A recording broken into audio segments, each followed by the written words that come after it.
नमस्कार मित्रांनो, आज आपण जाणून घेणार आहोत श्री विष्णूचे दोन अद्भुत शस्त्र सुदर्शन चक्र आणि गदा. पूर्वी त्रिपुरासुर नावाचा एक राक्षस होता. तो इतका शक्तिशाली होता की देव मनुष्य सारीच भयभीत झाले.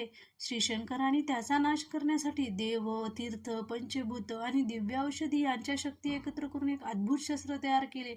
ते सुदर्शन चक्र. याच्या सहाय्याने त्याने त्रिपुरासुराचा नाश केला आणि त्रिपुरारी म्हणून ओळखले गेले.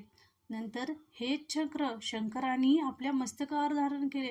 पण श्री विष्णू रोज पाताळातून 1000 कमळे आणून शंकराची पूजा करायचे. एकदा शंकरांनी त्याची भक्ती तपासण्यासाठी एक कमळ लपवले. पूजा करताना कमळ कमी पडलं. विष्णूला नियमभंग होईल या भीतीने त्यांनी स्वतःचा एक डोळा कमळासारखा अर्पण केला. ही अद्भुत भक्ती पाहून शंकर प्रसन्न झाली आणि विष्णूला वर दिला. त्याचवेळी विष्णूने सुदर्शन चक्र मागितले आणि ते त्यांना मिळाले. पुढे लवणासूर नावाचा एक जुलमी राक्षसाला विष्णूने ठार केले. त्याचा पुत्र गद याने या गोष्टीचा सूड घेण्याचे ठरवले. त्याने शंकरांना प्रसन्न करून घेऊन असा वर मागितला की विष्णू सुदर्शन चक्र गदावर सोडणार. एवढ्यात ब्रह्मदेवाने त्याला शंकराने दिलेल्या वराबद्दल सांगितले. मग विष्णूने एक लांब देठाचे कमळ तोडून त्यात त्रिभुवनातील शक्ती साठवली व त्याने गदाचा नाश केला.